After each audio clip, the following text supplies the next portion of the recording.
Hello bro, താങ്കൾ cinema കാണുന്ന സമയത്ത് പലപ്പോഴും തോന്നുന്നൊരു കാര്യമാണ്, താങ്കൾ എന്താ പറയുക, ഹൃദയം വെച്ചാണ് സിനിമ ചെയ്യുന്നത് പലപ്പോഴും തോന്നാറുണ്ട്. കാരണം അതിൻ്റെ മ്യൂസിക് ആയാലും മ്യൂസിക് സിനിമയെ ബ്ലെൻഡ് ചെയ്യുന്ന രീതി. കാരണം ഇപ്പോൾ ഇതാ താങ്കൾ ചെയ്തിരിക്കുന്ന 2 പടങ്ങളാണ് ഇതിനു മുന്നിൽ ചെയ്തിരിക്കുന്നത്. അപ്പോൾ ഒരു പടത്തിന് ശേഷം നല്ല ഗ്യാപ്പ് എടുത്താണ് അടുത്ത പടം ചെയ്യുന്നത്. ഇപ്പം അതിന് ശേഷം നല്ല ഗ്യാപ്പ് എടുത്താണ് ഇപ്പോൾ ഈ പടം ചെയ്തിരിക്കുന്നത്. അപ്പോൾ അതൊരു പ്രിപ്പറേഷന് വേണ്ടിയുള്ള ടൈമാണോ അതോ താങ്കൾ എന്തുകൊണ്ടാണ് അത്രയും ബ്രേക്ക് എടുക്കുന്നത്? ബിക്കോസ് ഞാൻ ചോദിക്കാൻ കാരണം താങ്കളിൽ നിന്ന് ഒരുപാട് സിനിമകൾ പ്രതീക്ഷിക്കുന്നുണ്ട്, അതുകൊണ്ടാണ് ചോദിച്ചത്. സമയം എടുക്കുന്നത് പ്രിപ്പറേഷന് വേണ്ടിയിട്ടൊന്നുമല്ല. ഈ സിനിമ വളരെ കുറച്ച് സമയം കൊണ്ട് എഴുതിയതാണ്. സമയം പിന്നെ ഹൃദയം കൊണ്ടാണ്, എല്ലാവരും ഹൃദയം കൊണ്ട് തന്നെ സിനിമ ചെയ്യണമെന്നാണ് ഞാൻ ആഗ്രഹിക്കുന്നത്. അപ്പോൾ അത് കാണിച്ചു കൊടുക്കാം നമുക്ക്, ഇങ്ങനെ കുറച്ചുകൂടി കണക്റ്റ് ആവാം. ട്രെൻഡും അങ്ങനത്തെ ഒരു സാധനം മാത്രമാവണ്ട. ഈ ഒരു കാലഘട്ടത്തിൽ എല്ലാവരോടും കുറച്ചുകൂടി സ്നേഹത്തിൻ്റെ ഭാഷയിലൊക്കെ സിനിമ ചെയ്യുന്നത് നല്ലതാണ്. ഈ ഇമോഷൻ നിലനിൽക്കണ്ടേ, അതുകൊണ്ട് ചെയ്തതാണ്. ഓൾസോ മ്യൂസിക് ആണെങ്കിലും എന്താ ഇപ്പം പറയാം, ഇപ്പം താങ്കൾ ആദ്യമായിട്ടാണ് സിനിമയിൽ മ്യൂസിക് ഡയറക്ഷൻ കൂടെ ചെയ്യുന്നത്. ഇപ്പം ഏറ്റവും ടച്ചിങ് ആയിട്ടുള്ള സോങ്സ് ആണ് എടുത്തു വെച്ചിരിക്കുന്നത് താങ്കൾ ഇതിനകത്ത്. അപ്പോൾ അത് ആ ഒരു എക്സ്പീരിയൻസ് എങ്ങനെ ഉണ്ടായിരുന്നു? കാരണം മ്യൂസിക്കോട് ഓൾസോ താങ്കൾ ഉദ്ദേശിക്കുന്ന രീതിയിൽ തന്നെ താങ്കൾക്ക് തന്നെ ചെയ്യാൻ പറ്റി. അപ്പോൾ ആ ഒരു എക്സ്പീരിയൻസ് എങ്ങനെ ഉണ്ടായിരുന്നു? അത് എൻ്റെ കഴിഞ്ഞ 2 സിനിമയും വിഷ്ണു വിജയാണ് മ്യൂസിക് ചെയ്തേക്കുന്നത്. ഞങ്ങൾ ഒരുമിച്ച് പഠിച്ചതാണ് സംഗീത കോളേജിൽ. ഈ ഒരു സിനിമയിലേക്ക് വന്നപ്പോൾ ഞാൻ സിനിമ എഴുതിയ കൂട്ടത്തിൽ തന്നെ എനിക്കൊരു ഹാർമോണിയം പെട്ടിയൊക്കെ ഉണ്ട്. ഞാൻ അതിലൊക്കെ വെച്ചിട്ടൊക്കെയായിരിക്കും ചിലപ്പോൾ എഴുതുക. അങ്ങനെ എഴുതിക്കൊണ്ടിരിക്കുമ്പോൾ ആ എഴുതിയ കൂട്ടത്തിൽ ചെയ്ത പാട്ടുകളാണ് ഇതെല്ലാം. ആ സീനുകൾ എഴുതുമ്പോൾ എനിക്ക് തോന്നിയ പാട്ടുകൾ അല്ലെങ്കിൽ തോന്നിയ മ്യൂസിക് ചെയ്യണം. അപ്പോൾ അത് റെക്കോർഡ് ചെയ്ത് വെക്കുകയും അതിനെ എഴുത്ത് കഴിഞ്ഞിട്ട് അതിനെ ഇംപ്രൂവൈസ് ചെയ്യുകയും ചെയ്തപ്പോഴത്തേക്കിന് പാട്ടുകളായതാണ്. ഇനി ഞാൻ ഇതുപോലൊരു കഥ ഒരു മ്യൂസിക് ഡയറക്ടറുടെ അടുക്കെ പോയിട്ട് ഇത് മുഴുവൻ അയാളെ കൺവിൻസ് ചെയ്ത് ഇത്രയും പാട്ടുകൾ അയാളിൽ നിന്ന് മേടിക്കണമെന്നുണ്ടെങ്കിൽ എനിക്ക് സിനിമ ചെയ്യാൻ പറ്റില്ല. ഇവിടുത്തെ മ്യൂസിക് ഡയറക്ടേഴ്സൊക്കെ ഭയങ്കര തിരക്കാണ്. ആക്ച്വലി അവരുടെ കയ്യിൽ നിന്ന് പാട്ടുകൾ കിട്ടാനും ഭയങ്കര പാടാണ്. അവർ ഒരേ സമയം ഒരുപാട് സിനിമകൾ ചെയ്തുകൊണ്ടിരിക്കുക. അപ്പോൾ എനിക്കിരുന്ന് സംസാരിച്ച് കാര്യങ്ങളൊക്കെ കൺവേ ചെയ്തെടുക്കാനായിട്ട് ഈ നേരം ഉണ്ടായില്ല. അത് തന്നെയാണ് പ്രധാന കാര്യം. പിന്നെ ഞാൻ ചെയ്ത പാട്ടുകൾ നിങ്ങൾ കേട്ടില്ലേ, അത് കൊള്ളാമെന്ന് ആദ്യം ജഡ്ജ് ചെയ്യേണ്ട ആൾ ഞാനാണ്. എനിക്കിത് നല്ലതാണെന്ന് തോന്നിയത് കൊണ്ടും മറ്റുള്ളവരത് പാടും എന്നെനിക്ക് ഉറപ്പുള്ളത് കൊണ്ടുമാണ് ആ പാട്ട് ഞാൻ മ്യൂസിക് ഡയറക്ടറാകാൻ വേണ്ടി തീരുമാനിച്ചത്. അപ്പോൾ അജീഷിനെ പോലത്തെ ഒരു കലക്കം മ്യൂസിക് പ്രൊഡ്യൂസർ എനിക്ക് കിരണാണ്. അജീഷ് പറഞ്ഞു, കിരൺ ദാസ് എഡിറ്റർ എന്നെ ഒരു ദിവസം വിളിച്ചിട്ട് ചോദിച്ചു, എടാ ഞാനൊരു പയ്യനെ അങ്ങോട്ട് വിട്ടു. അപ്പോൾ ഞാൻ പറഞ്ഞു, എനിക്ക് പാട്ടിൻ്റെ കൂടെ എനിക്കൊരു പയ്യനെ വേണം. ബാക്ക്ഗ്രൗണ്ട് സ്കോർ ചെയ്യാൻ വേണ്ടിയാണ് എന്നെ സജസ്റ്റ് ചെയ്തത്. പക്ഷേ പുള്ളി വന്നതിൻ്റെ അടുക്കൽ എൻ്റെ കൂടെ അങ്ങ് വന്ന് നിന്നു. ഞങ്ങൾക്കൊക്കെ നേരത്തെ അറിയാവുന്ന പിള്ളേരൊക്കെ തന്നെ അജീഷിനൊക്കെ അറിയാവുന്നതാണ്. അപ്പോൾ വന്ന് താമസിച്ച് ഞാൻ കുഞ്ഞിക്കവളിൻ്റെ ഈ പറഞ്ഞ ട്യൂൺ മൂളിക്കൊടുത്തു. അത് ചുമ്മാ ഒന്ന് റെക്കോർഡ് ചെയ്തു. ഒരു 3 ദിവസം കഴിഞ്ഞിട്ട് നിങ്ങളിപ്പോൾ കേൾക്കുന്ന ആ പാട്ടിൻ്റെ ഒരു രൂപത്തിലേക്ക്, ലിറിക്സ് ഇല്ല, വിനായകൻ എൻട്രി ചെയ്യുന്നതിന് മുമ്പുള്ള കാര്യം പറഞ്ഞു. അത് മനോഹരമായിട്ട് ഞാൻ ആ പാട്ട് കേട്ടപ്പോൾ ഞാൻ തന്നെ തീരുമാനിച്ചു, അത് കൊള്ളാലോ. അപ്പോൾ അജീഷ് തന്നെ മുഴുവൻ പടവും ചെയ്യട്ടെ എന്ന് അന്ന് രാത്രി തീരുമാനിക്കായിരുന്നു. കുഞ്ഞിക്കവൾ അത്രയും മനോഹരമായിട്ട് മ്യൂസിക് പ്രൊഡ്യൂസ് ചെയ്തപ്പോഴത്തേക്കാണ് എനിക്ക് മനസ്സിലായത് അജീഷ് തന്നെ ഫുൾ സിനിമയിലേക്ക് വരണം. അപ്പോൾ അതുകൊണ്ട് പിന്നെ മ്യൂസിക് ഒരുപാട് മ്യൂസീഷ്യൻസ് സുഹൃത്തുക്കൾ എനിക്കുണ്ട്. അവരുടെയൊക്കെ ഒരു എക്സ്പീരിയൻസും അവരുടെയൊക്കെ ലൈഫും അവരുടെ വളർച്ചയും താഴ്ചയും അവരുടെ പാട്ടുകളും ഹിറ്റുകളും എല്ലാം കണ്ട് വളർന്നതാണ്. അപ്പോൾ അതുകൊണ്ട് തന്നെ ഞാൻ പണ്ടൊരു സ്റ്റുഡിയോയിലൊക്കെ വർക്ക് ചെയ്തിട്ടുണ്ട്. അപ്പോൾ അതുകൊണ്ട് തന്നെ എനിക്കിത് പണ്ട് മുതലേ അറിയാവുന്നതുകൊണ്ട് അങ്ങ് തീരുമാനിച്ചത്രേ ഉള്ളൂ. വർക്കല്ലേ? വർക്കാണോ? വളരെ നല്ല സോങ് ആയിരുന്നു. കാരണം ഞങ്ങൾ കുറേ ദിവസമായിട്ട് ഇങ്ങനെ പാടി ഒരുപാട് റീലിനകത്തൊക്കെ ഈ സോങ് ആഡ് ചെയ്യുന്നുണ്ട്. ഭയങ്കര ടച്ചിങ് ആണ് ഈ സോങ്. താങ്ക് യു നിങ്ങൾക്കും. ഞാൻ കണ്ടു കഴിഞ്ഞ 2-3 ദിവസമായിട്ട് ഓൺലൈനിലും മുഴുവനും ഈ പാട്ടും ഈ സിനിമയിലെ പാട്ടുകളെല്ലാം തന്നെ ഉപയോഗിച്ചുകൊണ്ട് ഒരുപാട് പോസ്റ്റുകളും ന്യൂസുകളും ഒക്കെ കാണാറുണ്ട്. അടിപൊളി. Thank you.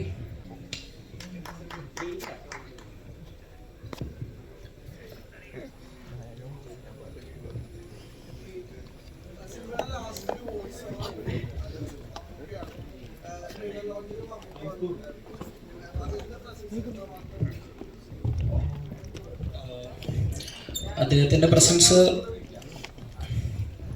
അത് ഞാനൊരു ആഗ്രഹം പ്രകടിപ്പിച്ചു. അതായത് മമ്മൂട്ടിയുടെ സൗണ്ട് അവിടെ വന്നാൽ അടിപൊളിയായിരിക്കും, അല്ലെങ്കിൽ കുറച്ചും കൂടി കണക്റ്റഡ് ആയിരിക്കും, നമ്മൾ പറയുന്ന ഈ സ്റ്റേറ്റ്മെൻറ്റ് കുറച്ചും കൂടി എല്ലാവരിലേക്ക് എത്തും. അപ്പോൾ എല്ലാവരിലേക്ക് എത്തിക്കാൻ പറ്റും എന്ന് വിചാരിച്ചിട്ടാണ് ഞാൻ മമ്മൂക്കാൻ്റെ അടുക്ക പോയത്. ഞാൻ ഇതിൻ്റെ ഒരു ബേസിക് സ്ട്രക്ചറും കാര്യങ്ങളും എല്ലാം കാണിച്ചു കൊടുത്തു, ഒന്ന് പറഞ്ഞു കൊടുത്തു കഴിഞ്ഞപ്പോൾ മമ്മൂക്ക അത് എനിക്ക് ആ ഡയലോഗ്സ് അല്ലെങ്കിൽ അത് പറഞ്ഞു തന്നു. അതുകൊണ്ട് ആ ഒരു ഡിസ്കഷന് ശേഷമായിരിക്കാം മമ്മൂക്ക ഈ സിനിമയെ സപ്പോർട്ട് ചെയ്യണം എന്നൊരു ഒരു ചിന്ത അദ്ദേഹത്തിന് ഉണ്ടായിട്ടുണ്ടാവാം. അദ്ദേഹം വന്നു, ഈ സിനിമയെ സപ്പോർട്ട് ചെയ്തു.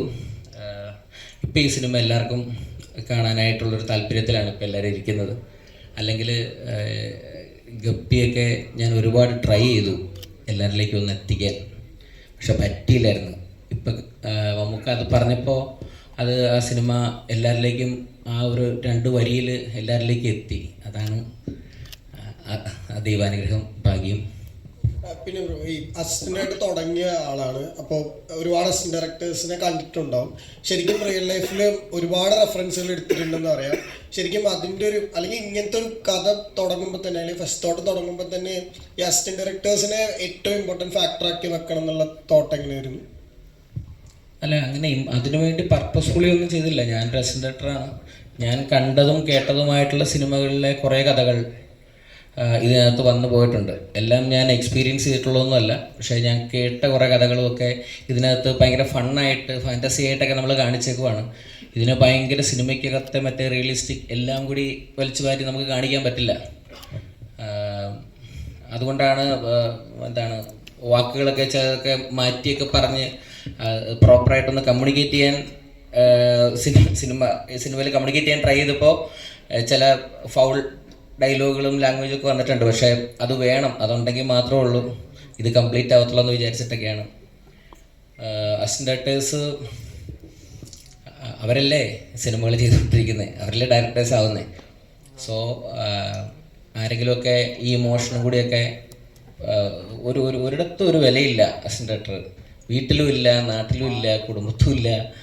അപ്പോൾ അവരെയൊക്കെ കേന്ദ്രകഥാപാത്രമാക്കി ഒരു സിനിമയൊക്കെ ചെയ്യാൻ പറ്റുക എന്ന് പറഞ്ഞാൽ അത് ഒരു അസിസ്റ്റന്റ് ഡയറക്ടറായിട്ട് അതിൻ്റെ പെയിനൊക്കെ അനുഭവിച്ചിരിക്കുന്ന ആർക്കേ പറ്റുള്ളൂ. അപ്പോൾ അതുകൊണ്ട് അങ്ങനെ അങ്ങ് ചെയ്താണ്. ജോൺ,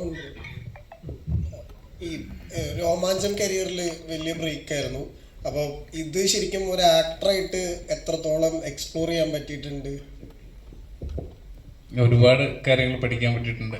ഞാൻ ചെയ്തുകൊണ്ടിരുന്ന പരിപാടി ഹ്യൂമറല്ലേ, അപ്പം അതിൽ നിന്നും വ്യത്യസ്തമായിട്ടുള്ള ഒരു ക്യാരക്ടറാണ്. കുറച്ച് ബുദ്ധിമുട്ടുണ്ടായിരുന്നു, എങ്കിലും ചെയ്യാൻ പറ്റി.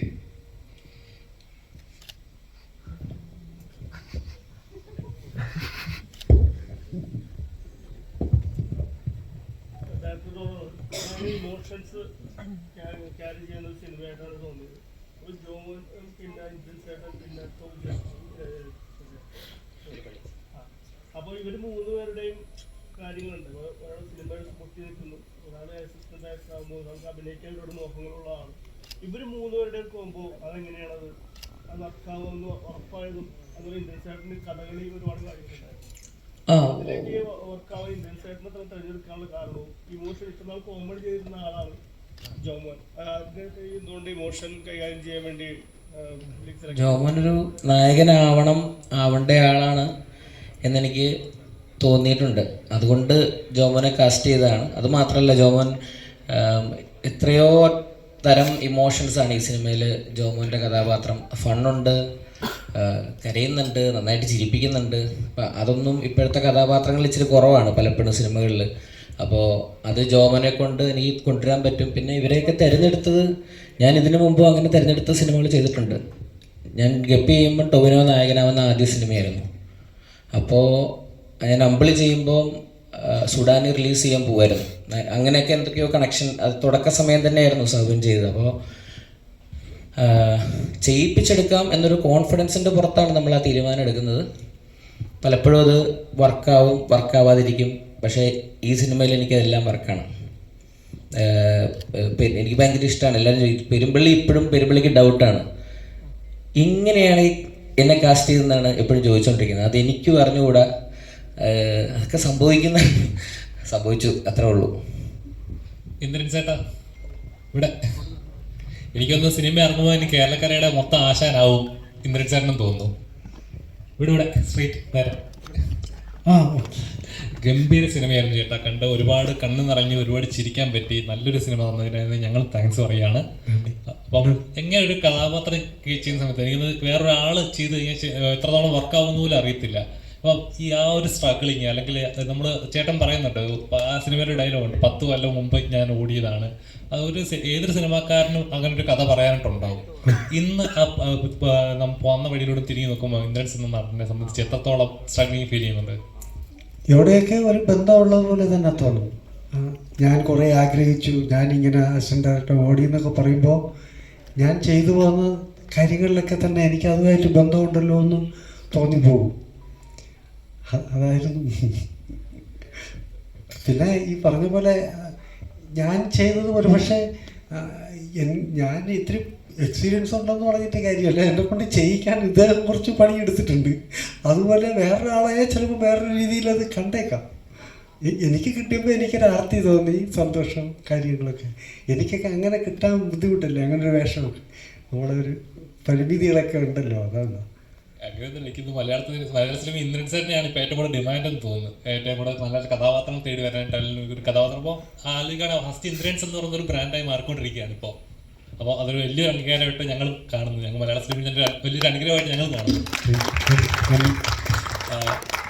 അതുപോലെ ഇന്ദ്രൻ ചേട്ടാ, ഇപ്പം നമ്മുടെ ട്രെയിലർ ലോഞ്ചിൻ്റെ സമയത്ത് മമ്മൂക്ക, അതായത് പല സിനിമകളും തിയേറ്ററിൽ ഇറങ്ങുന്ന സമയത്ത് കാണാതെ പോകുന്നുണ്ട്, അല്ലെങ്കിൽ നല്ല സിനിമകളാണ് തിരിച്ചറിയാതെ പോകുന്നുണ്ട്. പക്ഷേ അന്ന് മമ്മൂക്ക എടുത്തു പറഞ്ഞ 2 സിനിമകളുണ്ട്, കുട്ടൻ്റെ ശിനിഗാമി, ജലധാര പംസെറ്റ്. അപ്പോൾ മമ്മൂക്ക ആ പടങ്ങളെല്ലാം കണ്ട് ഇന്നത്തെ ഓർത്ത് വെച്ച് പറയാമെന്ന് പറഞ്ഞാൽ ചെറിയൊരു കാര്യമില്ല. അപ്പോൾ ചേട്ടൻ എന്തായിരുന്നു ആ സ്ഥലത്ത് ഫീൽ ചെയ്യുന്നത്?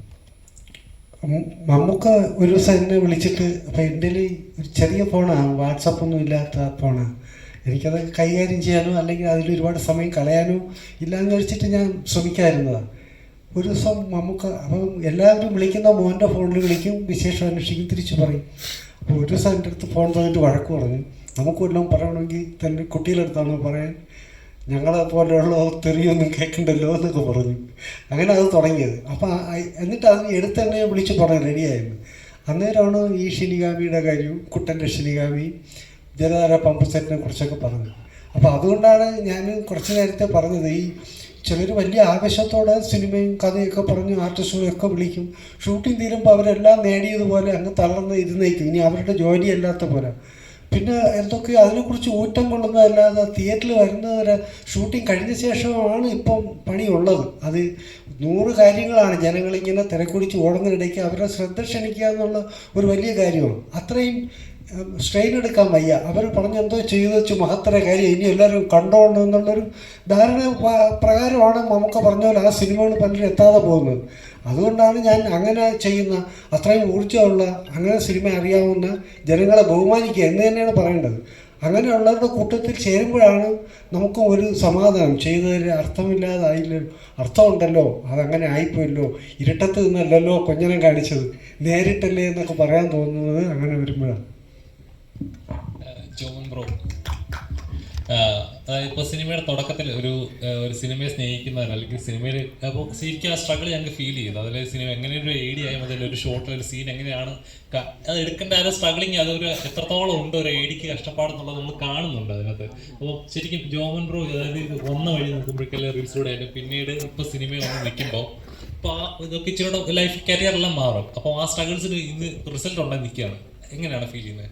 അന്നുണ്ടായ കഷ്ടപ്പാടുകൾക്ക് ഇന്ന് റിസൾട്ട് ആവും. ഇന്ന് ജോമോൻ എന്ന് പറയുമ്പോൾ ഇന്ന് ക്യാരക്ടർ നമുക്ക് കാസ്റ്റ് ചെയ്യാൻ ധൈര്യത്തോടെ പറയാൻ പറ്റുന്ന ഒരു ഫീലിംഗ് ഉണ്ടല്ലോ. സന്തോഷമുണ്ട് ബ്രോ, മെയിനായിട്ട് ഇങ്ങനെയൊക്കെ സംസാരിക്കുക. മുമ്പ് ഭയങ്കര കഷ്ടപ്പെട്ടു വന്നതാണ്. കണ്ടന്റ് ക്രിയേഷനിലൂടെയാണ് സിനിമയിലോട്ട് വരുന്നത്. ഇതൊക്കെ നമ്മുടെ സ്വപ്നമായിരുന്നു, ഇങ്ങനെ തിയേറ്ററിൽ വന്ന് കാണുക എന്നൊക്കെ പറയുന്നത്, നല്ലൊരു വേഷം ചെയ്യുക എന്ന് പറയുന്നത്. എന്നെ സംബന്ധിച്ചിടത്തോളം ഞാൻ ഹാപ്പിയാണ്. പകുതി പണിയും ജോണേട്ടനാണ് ചെയ്തിട്ടുള്ളത്. പുള്ളി പറയുന്ന പോലെ ചെയ്യുക എന്നുള്ളത് മാത്രമേ ഉള്ളൂ. ഹാപ്പിയാണ്. കഷ്ടപ്പെട്ടാണ് വന്നത്, അതിൻ്റെ റിസൾട്ടാണ് ഈ സിനിമ. ഹാപ്പിയാണ്. ഇതിന്റെ പ്രൊമോഷൻ ടൈമിലെ ഒരു കോളേജിൽ പോയിട്ട് ഭയങ്കര സ്റ്റെപ്പ് കിട്ടുന്നുണ്ടായിരുന്നു. അപ്പൊ ഈ പിള്ളേരുടെ കൂടെ കൂടിയിട്ട് ജെൻസി ആയോ? ഞാൻ പിള്ളേരെ കൂട്ടത്തിലാണ്. പ്രായമാകാനുള്ള സമയം കിട്ടിയില്ല ഇവര്. ഞാൻ ഇവരെ പോലെ കൂടെയൊക്കെ തന്നെയാ. പിന്നെ അന്തം വിട്ടാൽ എന്തും ചെയ്യുമെന്ന് പറഞ്ഞ പോലെ ചെയ്തു പോണതാ. ഇതിന്റെ സ്ക്രിപ്റ്റിന്റെ തുടക്കത്തിൽ തന്നെ ആശാന് ഈ കൊമ്പമീശ ഒക്കെ ഉണ്ടായിരുന്നോ? ആശാന്റെ രൂപത്തിന് ഉണ്ടായിരുന്നു അല്ലേ സാർ? ഉണ്ടായിരുന്നു. അങ്ങനെ രൂപം അങ്ങനെ ഫിക്സ് ആക്കാനുള്ള കാരണം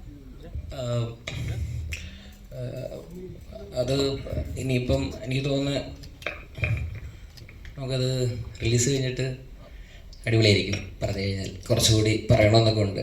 ഞാനിത് ആക്ച്വലി ഇതിനകത്ത് ഞാൻ റോണക്സ് ആണ് സിനിമയുടെ മേക്കപ്പ് കൈകാര്യം ചെയ്തത്. ഈ ലുക്സുകൾ കൃത്യമായിട്ട് പ്ലാൻ ചെയ്തു. എല്ലാവരുടെയും കുറച്ച് ഡിഫറെൻ്റ് ആയിരിക്കണം, ആ ഒരു പാറ്റേണിലാണ് എൻ്റെ ഒരു ഫിലിം മേക്കിംഗ് പ്ലാൻ ചെയ്തത്.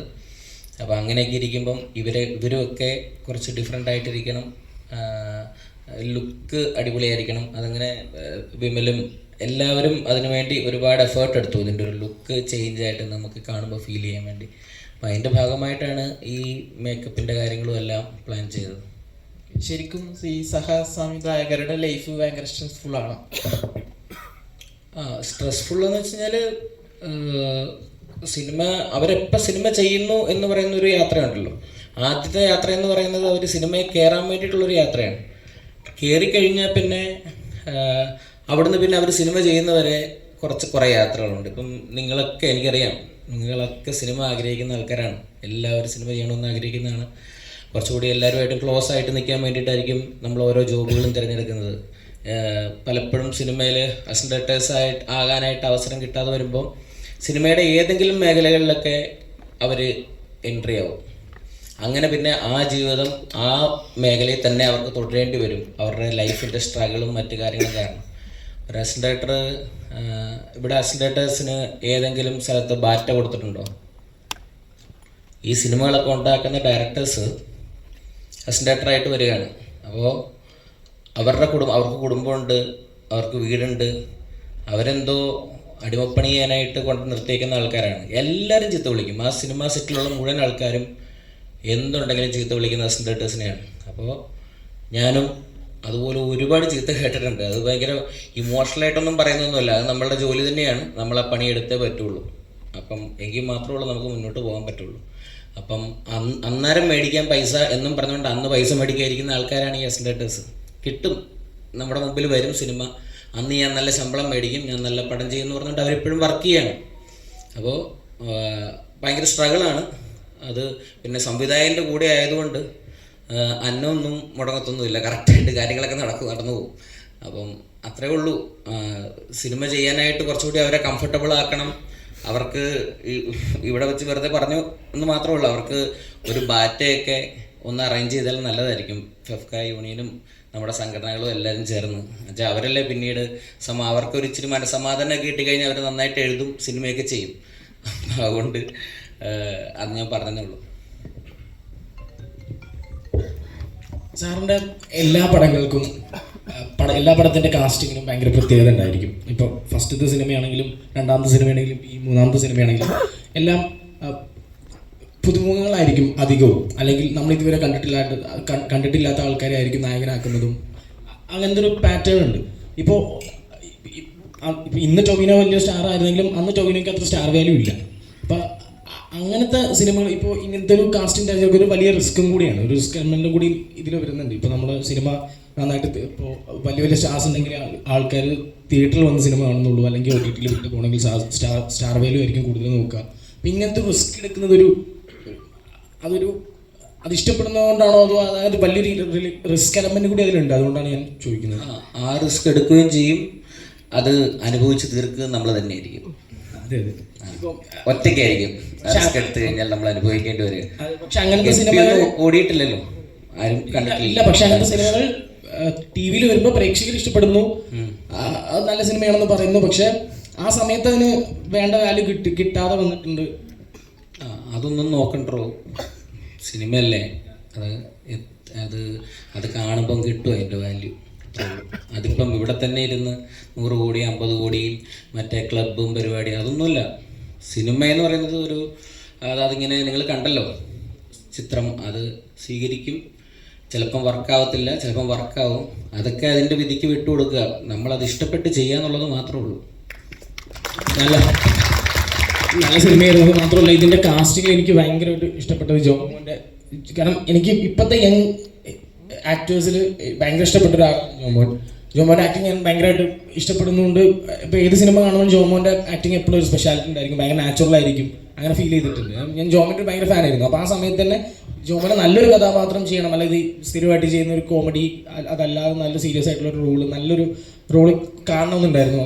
അതിനെന്തായാലും ചെയ്യാൻ പറ്റും. അതേപോലെ തന്നെ ഇന്ദ്രൻ ചേട്ടൻ്റെ ആക്ടിങ്, ഇപ്പം ഈ സിനിമ തുടങ്ങിയ സമയത്ത് ഇന്ദ്രൻ ചേട്ടനെ തന്നെയായിരുന്നു ആ കഥാപാത്രമായിട്ട് കാസ്റ്റ് ചെയ്യാൻ ഉദ്ദേശിച്ചിട്ടുണ്ടായിരുന്നു സാർ.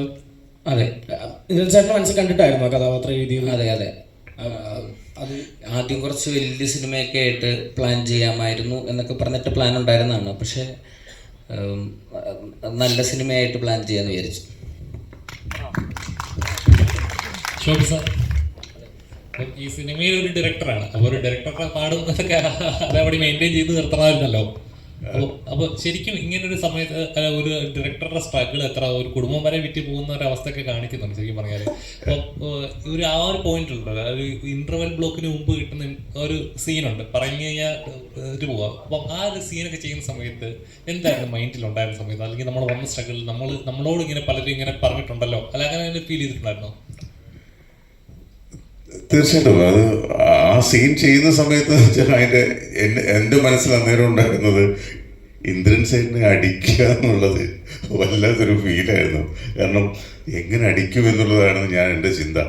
പക്ഷെ ആ സിറ്റുവേഷൻ ഡിമാൻഡ്സ്, അതുകൊണ്ട് തന്നെ ഞാനും ഒരു തരത്തിൽ പറഞ്ഞാൽ അസിസ്റ്റന്റ് ഡയറക്ടറായിട്ട് വന്ന ഒരാളാണ് ഞാനും. അപ്പോൾ അതുകൊണ്ട് എനിക്കും ഈ പറയുന്ന കാര്യങ്ങളെല്ലാം അറിയാം. പിന്നെ ഇതെല്ലാം ഇതായിരിക്കുന്ന മനുഷ്യൻ പറയുന്നതിനപ്പുറത്തേക്ക് ഒന്നും ചെയ്തിട്ടില്ല എന്ന് വേണം പറയാനായിട്ട്. കാരണം ഞാൻ പറഞ്ഞില്ല, എന്നോട് കഥ പറയുമ്പോൾ തന്നെ ഞാൻ ശ്രദ്ധിച്ചുകൊണ്ടിരുന്നത് ജോണിനെ ആയിരുന്നു. കാരണം അദ്ദേഹം എത്രമാത്രം എക്സൈറ്റഡ് ആയിട്ടാണ് ഈ കഥ പറയുന്നത് എന്ന്, അത് അദ്ദേഹത്തിൻ്റെ ചേഷ്ടകൾ, അദ്ദേഹത്തിൻ്റെ മുഖത്ത് വരുന്ന എക്സ്പ്രഷൻസ്, അത് മാത്രമായിരുന്നു ഞാൻ ഒബ്സർവ് ചെയ്തുകൊണ്ടിരുന്നത്. അത് മാത്രമേ ഇതിനകത്ത് ചെയ്തിട്ടുള്ളൂ.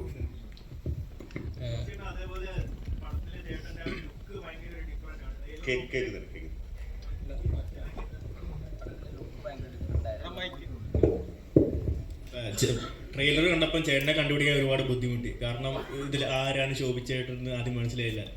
വിഗ്ഗും കാര്യങ്ങളും ലുക്കൊക്കെ ഇതിൽ ഡിഫറെൻ്റ് ആണ്. ചില തമിഴ് സിനിമയിലൊക്കെയാണ്, പീരീഡ് സിനിമയിലൊക്കെയാണ് ഇത്തരത്തിലുള്ള ഒരു ക്യാരക്ടർ സ്കെച്ചുള്ള ആളിനെയൊക്കെ കണ്ടിട്ടുള്ളത്. അപ്പോൾ ഈ ഒരു ലുക്ക് ഇതിലേക്ക് വരാൻ എത്രത്തോളം ഹാർഡായിരുന്നു, അല്ലെങ്കിൽ എത്രത്തോളം പരിപാടി ചെയ്തിട്ടുണ്ട്? അത് സത്യം പറഞ്ഞാൽ ഞാൻ ഞെട്ടിപ്പോയൊരു കാര്യമാണ്. അതും നമ്മുടെ ജോൺ പോൾ തന്നെയാണ്. കാരണം അതിനകത്ത് ഈ കഥ കേട്ട് കഴിഞ്ഞിട്ട് എൻ്റെ അടുത്ത് പറഞ്ഞു, ചേട്ടൻ്റെ ലുക്ക് ഞാനൊരു ഫോട്ടോ കാണിച്ചു തരാം, ആ ഫോട്ടോ നോക്കിയിട്ട് നമുക്ക് അതുപോലെ ചെയ്യാമെന്ന് പറഞ്ഞു. ഞാൻ നോക്കുമ്പോൾ ഞാൻ പോലും ഇഷ്ടപ്പെടാത്ത എൻ്റെ പഴയ ഒരു ലുക്ക്, അതായത് 94 ഞാൻ കേരള യൂണിവേഴ്സിറ്റി മിമിക്രി അവതരിപ്പിക്കുന്ന, അന്നെനിക്ക് മീശയില്ലായിരുന്നു. മീശ അത് ഒരു സ്കിറ്റിന് വേണ്ടി മീശ എടുത്തിട്ട് അന്ന് മീശയില്ലാതെയാണ് ആ പെർഫോമൻസ് ചെയ്തത്. അപ്പോൾ അന്നത്തെ ഒരു വീഡിയോ ഈ സമയത്ത് യൂട്യൂബിൽ ഇങ്ങനെ കറങ്ങുന്നുണ്ടായിരുന്നു. ഞാൻ നോക്കുമ്പോൾ അതിൻ്റെ ഒരു സ്ക്രീൻഷോട്ട് എടുത്തിട്ട് ഈ ലുക്കാണ് എനിക്ക് വേണ്ടതെന്നാണ് ഈ മനുഷ്യൻ പറഞ്ഞത്. ചേട്ടനെ തന്നെ പഴയ ലുക്ക് കാണിച്ചിട്ട് ഈ ലുക്ക് വേണമെന്ന് പറഞ്ഞു. ചേട്ടൻ്റെ തന്നെ ലുക്ക് കാണിച്ചിട്ട് ഈ ലുക്ക് വേണമെന്ന് പറഞ്ഞു. അങ്ങനെയാണോ?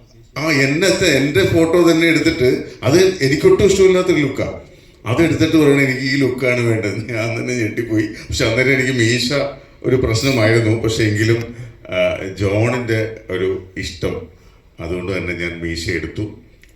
അതിന് വേണ്ടിയിട്ട് മീശ എടുത്ത് ഈ കഥാപാത്രത്തിന് വേണ്ടി ഇങ്ങനെ ആ ലുക്ക് ആയതാണ്. നേരത്തെ പറഞ്ഞല്ലോ, എല്ലാ ക്യാരക്ടേഴ്സിനും ഒരു ഡിഫറെൻറ്റ് ലുക്ക് വേണമെന്ന് ഒരു നിർബന്ധം ഉണ്ടായിരുന്നു. അതിൻ്റെ ഭാഗമായിട്ടാണ് അങ്ങനെ ഒരു സംഭവിച്ചത്. ജോണേട്ട അതേപോലെ സിനിമയിലൂടെ കരയിക്കാൻ പല രീതിയിലും പറ്റും. പക്ഷേ ജോണേട്ടൻ്റെ സിനിമകൾ നോക്കിക്കഴിഞ്ഞാൽ ഭയങ്കര ഓവർവെൽമഡ് ആയിട്ട്, അല്ലെങ്കിൽ നമ്മൾ സാറ്റിസ്ഫൈ ചെയ്ത് കരയിക്കുന്ന ഒരു പരിപാടിയാണ്. അപ്പോൾ ഇതിൻ്റെ ഒരു ഫ്ലേവർ എന്താണ് ശരിക്കും ഒരു പരിപാടി? ഇതങ്ങനെ ഇതിൻ്റെ ഒരു ജോണർ എന്ന് പറയുന്നത്, ഞാൻ ഡ്രാമഡി എന്ന് പറഞ്ഞിട്ടൊരു ജോണറാണ് ഞാൻ ആര് ചോദിച്ചാലും പറയാറുള്ളത്. അപ്പം നല്ല ഡ്രാമയുണ്ട്, കോമഡി ഉണ്ട്. അത് കരയാൻ വേണ്ടിയിട്ടെന്നും പറഞ്ഞിട്ട് അങ്ങനെ ആവുന്നതാണ്. സന്തോഷം കൊണ്ട് കരയുന്നത് നല്ലതാണ്.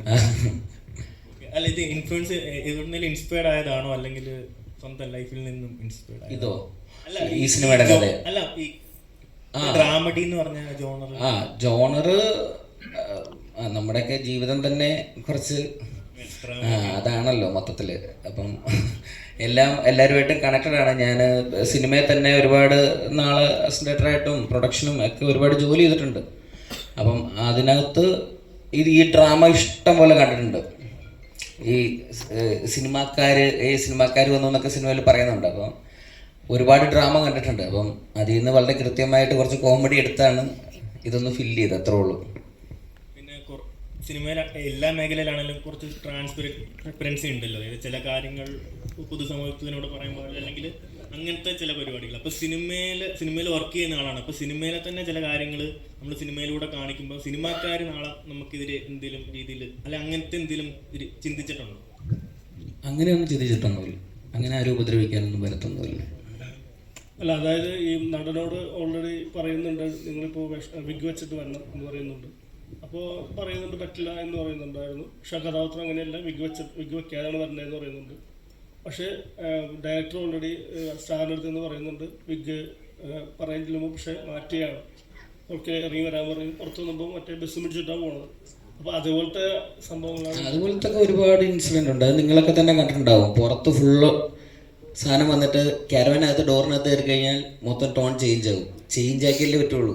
അപ്പോൾ അങ്ങനത്തെ കാര്യങ്ങളൊക്കെ നടക്കാറുണ്ട്. കാരണം വെച്ചാൽ കമ്മ്യൂണിക്കേറ്റ് ചെയ്ത് കാര്യങ്ങൾ മുന്നോട്ട് പോകണ്ടേ. സിനിമയല്ലേ, സിനിമയ്ക്ക് ഒരുപാട് പ്രതിസന്ധികൾ ഓരോ ദിവസവും വരുമ്പോൾ ആ ഒരു കമ്മ്യൂണിക്കേഷൻ അത് ആ സിനിമ നടത്തിയെടുക്കാൻ വേണ്ടി അതെല്ലാവരും അങ്ങോട്ടും ഇങ്ങോട്ടും ചെയ്യുന്നതാണ്. അതെല്ലാ മേഖലകളിലും ഉള്ളതാണ്, അത് സിനിമയിലും മാത്രം അല്ല. ചേട്ടാ, അതേപോലെ ഈ പറഞ്ഞ പോലെ ഇതിനു മുമ്പ് ചെയ്ത സിനിമകളല്ലോ, ഗപ്പി ആയാലും ശരി, അമ്പിളി ആയാലും ശരി, ആകെ 2 സിനിമ ചെയ്തിട്ടുള്ളൂ, ഗപ്പി അമ്പിളി. ഇതിനു മുമ്പ് ചെയ്ത സിനിമകളില്ല എന്നൊക്കെ പറയുമ്പോൾ ഇനിയും സിനിമകൾ വരാമല്ലോ. അപ്പം 2 സിനിമകളാണ്. ഇപ്പം 2 പേരുടെ ലൈഫ്, ഇപ്പം ശ്രീനിവാസന്റെ ലൈഫായാലും ശരി, അതിനകത്ത് കാണിക്കുമ്പോൾ നമുക്ക് ഒരു കോമൺ മാൻ, നമുക്ക് എവിടെയെങ്കിലും ആരെങ്കിലും ഒക്കെ കണ്ടിട്ടുണ്ട്, ഈ മനുഷ്യനെ നമ്മൾ എവിടെയെങ്കിലും കണ്ടിട്ടുണ്ട്. ഇപ്പം ഗപ്പിയിലെ ശ്രീനിവാസൻ സാറിന്റെ കഥാപാത്രമായാലും ശരി, പറഞ്ഞ പോലെ അമ്പിളിയിലെ മറ്റേ അച്ഛൻ്റെ കഥാപാത്രമായാലും ശരി, മനസ്സിലായില്ലേ, അച്ഛൻ്റെ കഥാപാത്രം ശരി, ഭയങ്കര ഇമോഷൻ. നമ്മൾ എവിടെയൊക്കെയോ ആളുകളെ കണ്ടിട്ടുണ്ട് ഇങ്ങനെ. ഇപ്പോൾ ഈ സിനിമയിൽ നോക്കുകയാണെങ്കിൽ ഇന്ദ്രൻസിൻ്റെ കഥാപാത്രം നമ്മൾ എവിടെയൊക്കെ ഇപ്പം നമുക്ക് നമ്മുടെ കോമൺ ലൈഫിൽ എവിടെയൊക്കെ നമുക്ക് റിലേറ്റ് ചെയ്യാൻ പറ്റുന്ന കഥാപാത്രങ്ങളാവണം എനിക്ക് പ്രേക്ഷകരുമായിട്ട് കണക്ട് ചെയ്യേണ്ടത്. അങ്ങനെ ഒരു നിർബന്ധമുള്ളൂ. അല്ലാതെ അങ്ങനെ നിർബന്ധമൊന്നുമില്ല. അത് എഴുതി വരുമ്പോൾ ആ കഥാപാത്രം കുറച്ചുകൂടി എൻഗേജ്ഡ് ആവണം, പല കാര്യങ്ങൾ ഇൻവോൾവ് ആവണം. നമ്മൾ കഥയ്ക്ക് വേണ്ടി മാത്രം കഥാപാത്രം സംസാരിച്ചിട്ട് കാര്യമില്ലല്ലോ. അങ്ങനെയാണ് ഈ പുള്ളിയുടെ പല ക്യാരക്ടർ. ഞാൻ ഒരുപാട് അങ്ങനത്തെ ആൾക്കാരെ കണ്ടിട്ടുണ്ട്. മിക്ക ഫ്ലാറ്റുകളുടെ അസോസിയേഷൻ പ്രസിഡന്റുമാരും ഏതാണ്ട് ഇതുപോലൊക്കെ തന്നെയാണ്.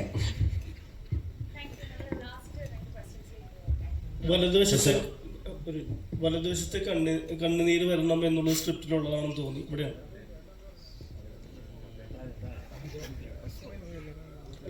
കഥയായിട്ട് തോന്നുന്നുണ്ടോ? എന്തോ ഇല്ല, അങ്ങനെ തോന്നിയിട്ടില്ല. അത് വലതുവശത്ത് കണ്ണീര് എന്ന് പറയുന്നത് സ്ക്രിപ്റ്റിലുള്ളതായിട്ട് തോന്നി. പക്ഷെ ഈ ഒരു കഥാപാത്രം ഫസ്റ്റ് ആവുന്നുണ്ട്, പോസ്റ്റ്മാൻ എന്നുള്ള ആ കഥാപാത്രത്തിൽ ഇന്ദ്രൻ ചേട്ടൻ ഒരു എക്സ്പ്രഷൻ ഇടുന്നുണ്ട് ഫസ്റ്റ് തന്നെ ആ കഥാപാത്രം ആവാനായിട്ട്. അത് ഇന്ദ്രൻ ചേട്ടനാണോ അതോ യോമൻ ചേട്ടനാണോ, ആരാണ് അതിൻ്റെ ആ ഒരു കാര്യം ചെയ്തത്, ആ കഥാപാത്രം എങ്ങനെയായിരുന്നുള്ളതാണ്. അത് ഫസ്റ്റ് തന്നെ ഒരു എക്സ്പ്രഷൻ ഇട്ടിട്ടാണ് അതെല്ലാം ചിരിക്കുക ആ സംഭവം വരുമ്പോൾ. ആ ഒരു ഇത് പറഞ്ഞു കൊടുത്താണോ അതോ അത് ഇവരെ പോലത്തെ ആക്ടേഴ്സിനോട് എന്ത് പറഞ്ഞു കൊടുത്താലും ചെയ്യുന്ന ആൾക്കാരാണ്. നമ്മൾ ജോമോനെ ഇന്ദ്രൻ സേനെ പിന്നെ ഞാൻ പറയുന്നില്ല, നിങ്ങൾ കണ്ടു കഴിഞ്ഞു. പക്ഷെ ജോമോൻ ഭയങ്കര പുതിയ ആളാണ്, ആദ്യമായിട്ടാണ് ഇത്രയും ഒരു വലിയ കഥാപാത്രം ചെയ്യുന്നത്. പക്ഷേ ഞാൻ ശരിക്കും അത്ഭുതപ്പെട്ടു പോയി ജോമോൻ പെർഫോം ചെയ്യുന്ന കണ്ടപ്പം. കാരണം വെച്ച് കഴിഞ്ഞാൽ ഭയങ്കര ഈസി ആയിട്ട് തന്നെ ഹാൻഡിൽ ചെയ്യാണ്.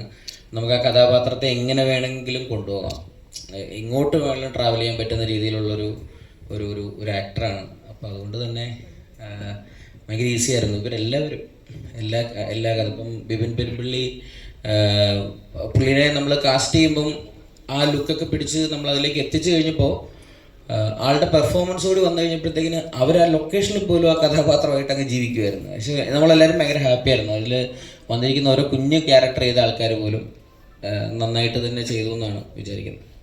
ഇന്ദ്രൻ ചേട്ടാ, ഇപ്പം മെയിൻ ട്രെൻഡ് ആണല്ലോ ഈ പറഞ്ഞ പോലെ ഇവിടെ നേരെ ഇപ്പൊ മെയിൻ ട്രെൻഡാണ് ഈ പറഞ്ഞത് നമ്മുടെ കോസ്റ്റ്യൂമുകൾ ഇപ്പൊ വരുന്ന. അപ്പൊ എല്ലാവരും ഇപ്പൊ മമ്മൂക്ക വന്ന മമ്മൂക്കയുടെ കോസ്റ്റ്യൂം ട്രെൻഡിങ് ആണ്. അപ്പം ഇപ്പൊ ഇന്ദ്രൻ സെറ്റ് ഇട്ടിരിക്കുന്ന ഷർട്ട് അപ്പോൾ അത്യാവശ്യം നല്ല ട്രെൻഡിങ് ആയിട്ടുള്ള ഇതാണ്. എന്താണ് ഇതിന്റെ രഹസ്യം? എന്താണ്? പ്രായമാവുന്നവരല്ലേ ഇതൊക്കെ ചെയ്യാൻ പറ്റൂ. ഈ പ്രായത്തിൽ അടിച്ചു പൊളിച്ച് നടക്കാൻ വിചാരിച്ചു, കുറച്ച് കഴിഞ്ഞാൽ പിന്നെ പറ്റില്ലല്ലോ. ഗംഭീരമായിട്ടുണ്ട്. സൂരജ് ബ്രോ, സുരേഷ് ബ്രോ, ഇപ്പം മലയാളത്തിലെ ഏറ്റവും നല്ലൊരു ഹിറ്റ് കോംബോ ആണ് John Paul George Sooraj Santhosh എന്ന് പറയുന്ന ഒരു കോംബോ. അപ്പം ഇത്തവണ അതേ മ്യൂസിക് ഡയറക്ഷൻ കൂടെ ചെയ്തു. അപ്പൊ അത് ആദ്യമായിട്ട് കേട്ട സമയത്തുള്ള എക്സൈറ്റ്മെന്റ് എത്രത്തോളം ഉണ്ടായിരുന്നു? ഓൾസോ കുഞ്ഞിക്കോൾ മേഘം എന്ന് പറഞ്ഞ പാട്ടിനെ പറ്റി എന്താ പറയാനുള്ളത്? ജോൺ മ്യൂസിക്കാണ് പഠിച്ചത് ഡിഗ്രിക്ക് ട്രിവാൻഡ്രം മ്യൂസിക് കോളേജിൽ. അപ്പം പിന്നെ ഒരുപാട് നാൾ നമ്മൾ എന്നോടൊപ്പം നമ്മുടെ കുറേ ഫ്രണ്ട്സ് മ്യൂസിഷ്യൻസാണ്. അപ്പോൾ അവരോടൊക്കെ ജോൺ ഉണ്ടായിരുന്നു. അപ്പം ജോണിന് നല്ല മ്യൂസിക്കൽ സെൻസ് ഉണ്ട്. ജോണിൻ്റെ ഒരു ഫിലിം മേക്കർ ആകുമ്പോഴത്തേക്കും ഫിലിമിൽ യൂസ് ചെയ്യേണ്ട എന്ത് ടൈപ്പ് ഓഫ് മ്യൂസിക്കാണ്, അല്ലെങ്കിൽ എന്ത് മ്യൂസിക്കാണ് അവിടെ ഉപയോഗിക്കാമെന്ന് വ്യക്തമായ ധാരണയുണ്ട്. സൗണ്ട് സ്കേപ്സിനെ പറ്റിയൊക്കെ ഭയങ്കര ധാരണയുണ്ട്. സോ അപ്പം അതുകൊണ്ട് ജോൺ മ്യൂസിക് ചെയ്യുന്നതിൽ എനിക്ക് അതിശയം തോന്നുന്നില്ല. പിന്നെ ഈ പാട്ട് ആദ്യം കേൾക്കുമ്പോഴത്തേക്കും ഭയങ്കര റിലേറ്റ് ചെയ്യാൻ പറ്റുന്നൊരു മെലഡി ആയിട്ട് തോന്നി. പിന്നെ റെക്കോർഡ് ചെയ്ത് തുടങ്ങിയപ്പോഴത്തേക്കാണ് ഇതിന് കുറച്ചുകൂടി മാനങ്ങളുണ്ടെന്ന് മനസ്സിലായത്. പിന്നെ റെക്കോർഡ് ചെയ്ത് കഴിഞ്ഞപ്പോഴത്തേക്കും ഈ പൂർണ്ണമായ പാട്ടിൽ തന്നെ ആയി. സോ ഇതിൻ്റെ കംപ്ലീറ്റ് ക്രെഡിറ്റ് പോകുന്നത് ജോണിന് തന്നെയാണ്. ജോണിനും ഇതിൻ്റെ പ്രോഗ്രാം അതായത് സോങ് പ്രൊഡ്യൂസ് ചെയ്ത അജീഷ് ആൻഡോയ്ക്കും ഇത് എഴുതിയ വിനായകനുമാണ്. I am just a tool എന്നാണ് എനിക്ക് തോന്നുന്നത്. Thank you so much.